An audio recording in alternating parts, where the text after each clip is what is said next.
In just a month, Canada, China, Singapore, and several other nations sold off $36 billion worth of U.S. Treasury bonds, shaking the foundations of global finance. Losing the dollar's dominance would be like losing a world war. Donald Trump's words during a recent cabinet meeting were more than a warning. They were a declaration. In the middle of growing talks within BRICS to launch a reserve currency designed to challenge the U.S. dollar, Trump has vowed to defend the U.S. dollar at all costs. And in Trump's language, at all costs doesn't mean quiet diplomacy. It means tariffs, pressure, and economic threats. What began as speculation over a BRICS currency plan is now turning into a geopolitical showdown, where money itself has become a weapon. Trump wasted no time in turning words into action. He announced a sweeping 10% tariff on all imports from BRICS nations, warning that any country daring to undermine the US dollar could face additional punitive duties. If they want to use another currency to replace the dollar, they will pay for it, Trump declared. The response was immediate and fierce. Brazilian President Luiz Inácio Lula da Silva blasted Trump as an emperor in disguise, insisting that BRICS would not step back from its plans. In Beijing and New Delhi, trade officials convened closed-door meetings to accelerate bilateral settlements in local currencies and expand BRICS Pay, the digital payment system created to bypass the dollar. But the shockwaves didn't stop with BRICS. Long-standing U.S. allies started to feel uneasy. South Korean media warned that if Trump continued to weaponize tariffs to maintain dollar supremacy, even trusted partners like Japan and South Korea might diversify their foreign reserves. In Brussels, European officials began openly discussing increasing euro and even yuan holdings to reduce political risk from Washington. A recent Pew Research survey revealed a staggering figure. 47% of citizens across allied Asian and European nations now view the U.S. as an economic threat rather than a reliable partner. Financial analysts argue that Trump's tactics are backfiring. Every tariff, every public threat, and every speech only pushes nations closer to exploring alternatives. What was once a theoretical de-dollarization movement is now becoming a practical strategy. Inside BRICS meetings, discussions of a joint reserve currency are moving faster than ever. Preliminary contracts settled through BRICS Pay have already been signed. Russia and India, China and Brazil, skipping the dollar entirely. Even if a formal BRICS reserve currency isn't launched immediately, the psychological shift is happening. Nations are testing life beyond the dollar.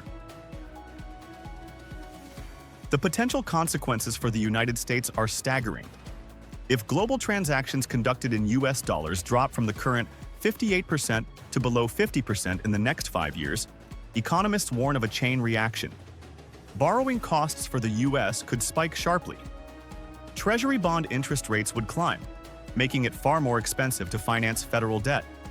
More importantly, the financial sanction power, Washington's favorite geopolitical weapon, would weaken dramatically. This erosion of financial leverage is exactly what worries U.S. security officials. For decades, the dollar's dominance has allowed America to impose sanctions, freeze assets, and pressure adversaries without firing a single shot. But if major economies can trade outside the dollar system, those sanctions lose their bite. The concern is not just theoretical anymore. Japan, a longtime ally, recently conducted a trial settlement for natural gas imports from Indonesia in yen and rupiah instead of dollars. In the Middle East, Saudi Arabia signed agreements with China to price some oil sales in yuan. These cracks are widening, and Trump's aggressive stance is adding fuel to the fire. Inside the United States, financial experts are split. Some applaud Trump's tough stance, claiming it's necessary to show strength. But others warn that his approach is accelerating exactly what he claims to be fighting. "You can't threaten your way into trust," said one former Treasury official. "The more you weaponize the dollar, the more countries will want to escape it." Trump is turning the US dollar into a battlefield, betting that economic intimidation will force nations to stay loyal. But every threat seems to do the opposite, pushing them further away. As traditional allies diversify reserves, as trade contracts shift to euros, yuan, or BRICS Pay, America's leverage begins to erode. The dollar may remain strong for now, but its aura of invincibility is cracking. And the real question is no longer, will BRICS create an alternative currency? The real question is, what will the US do when the world no longer wants to play by the dollar's rules? Because in the end, power doesn't come from slogans or tariffs.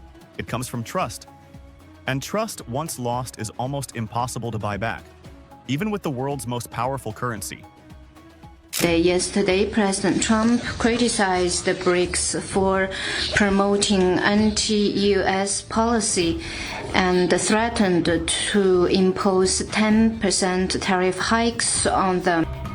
The BRICS are now emerging as really the only global forum that can stand up to Trump's trade war. In the middle of an unfinished trade truce with China, President Trump has opened a new front. With his August 1st global tariff deadline approaching, he's now threatening to impose a 10% tariff on any nation that aligns with BRICS, the economic bloc led by China, alongside Brazil, Russia, India, and South Africa.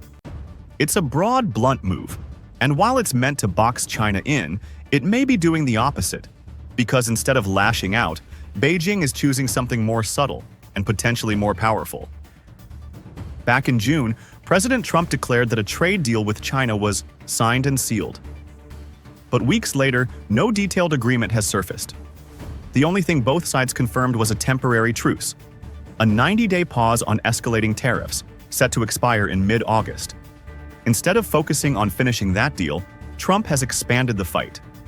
On July 7th, he warned that any country linked to BRICS policies, including using non-dollar currencies, building alternative supply chains, or participating in infrastructure cooperation, could face new US tariffs. This message directly impacts countries like India, Indonesia, and Brazil, nations that aren't anti-American but are part of BRICS Plus. It's a sweeping threat that risks alienating both rivals and strategic trade partners. And once again, Trump is using tariffs not just as economic leverage, but as a way to force countries to pick a side. And threatened to impose 10% tariff hikes on them. What's your comment?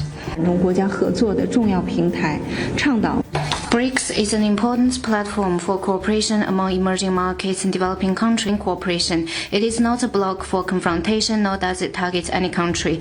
On the US tariff hikes, China has made its position clear more than once. Trade war and tariff war have no winners, and protectionism leads nowhere.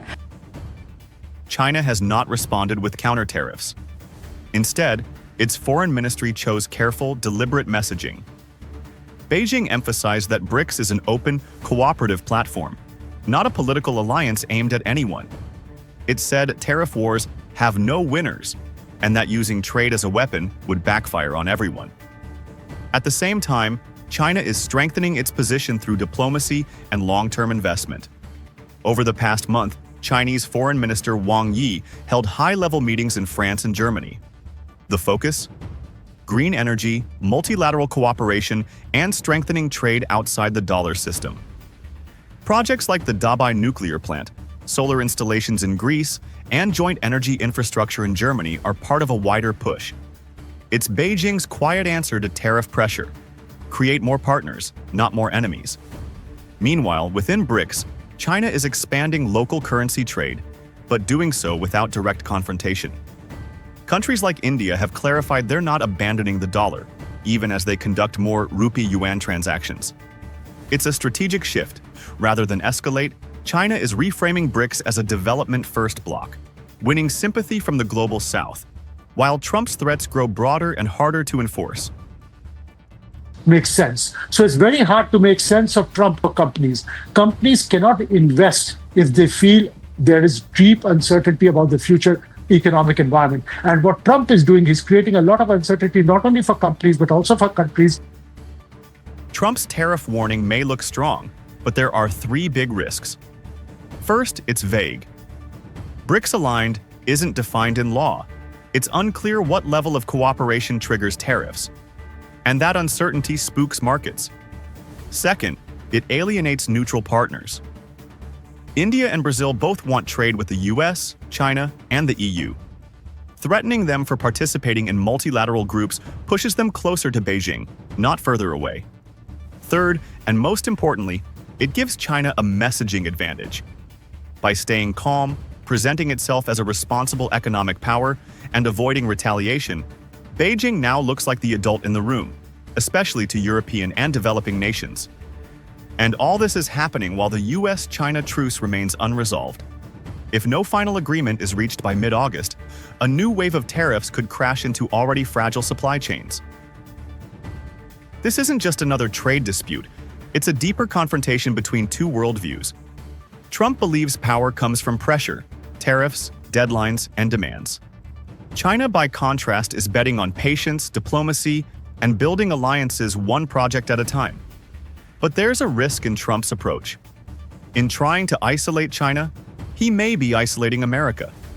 And by turning tariffs into a global loyalty test, he's forcing countries to rethink who they can trust. As the clock ticks toward August 1st, the question isn't whether China will retaliate. It's whether it even needs to. North Carolina farmer John Ash normally exports around 40% of his soybean crop to China. But the trade war has thrown that into disarray. I'm going to plant about 50% less than I would normally because I don't know what the price is going to be. I don't want to take the risk of. They called it a great strategy, a patriotic tariff war to bring back jobs, to make America strong again, to stand tall against the world. Donald Trump once declared, "The higher the tariff, the more likely companies will build factories in America." But nearly a decade after the first tariffs were slammed on steel, aluminum, and Chinese goods, Americans aren't hearing promises anymore. They're living with the consequences. In towns once bustling with life, Marion, Iowa, Corydon, Indiana, Perry, Arkansas, factories are shutting down, production lines sit still, and workers who once believed tariffs would save them are now being thrown out with cold termination notices and no clear plans for recovery. And from rural farmlands to crowded cities, Americans are beginning to say what they once feared to admit. The US is collapsing from within because of Trump's tariffs. Tariffs were supposed to protect American workers. In reality, they've become a crushing burden for the very people they claim to defend. Federal reports show that during the peak years of the trade war, food prices rose between 11% and 19%, especially for meat, eggs, dairy, and vegetables. Behind those numbers are millions of families who've had to cut meals, abandon savings plans, and stretch every dollar just to survive. According to Oxford Economics, tariffs wiped out over 300,000 jobs in supporting industries, from transport and retail to agriculture. And what about the companies? They didn't build new factories. They shut down the ones they had. Tyson Foods, one of America's largest meat processors, closed 8 plants in just 18 months, eliminating over 3,000 jobs. General Motors slashed production in Ohio. Steel plants that Trump promised would roar back to life shut their gates as input costs soared from the very import taxes meant to protect them. Meanwhile, while workers are choosing between electricity or groceries, CEOs are pocketing tens of millions in bonuses, and corporations are raking in billions in federal agricultural subsidies, money meant to compensate for the damage Trump's own trade war inflicted. The chaos didn't stop at the border. China struck back, halting purchases of U.S. farm goods, driving thousands of farmers into bankruptcy. Canada and Mexico quietly expanded tax breaks and incentives to lure American companies fleeing uncertainty. While Trump waved tariff threats like a weapon, the world was busy stealing the market share America left behind. Analysts now call this the taco strategy. Trump always chickens out, because he throws around massive tariff threats only to backtrack once corporations push back.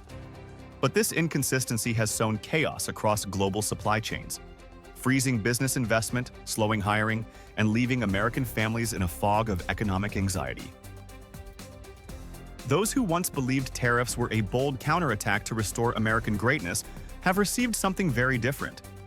A whirlwind of economic instability, a policy sold as patriotic that's quietly dismantling the very fabric of American life.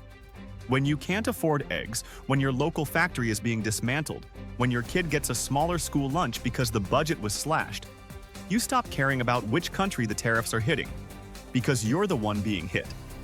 And if America doesn't reconsider this blind protectionism, if the voices of working-class families continue to be ignored, then collapse from within won't just be a warning. It'll be a chapter in history written in the silence and suffering of those who once believed in the American dream.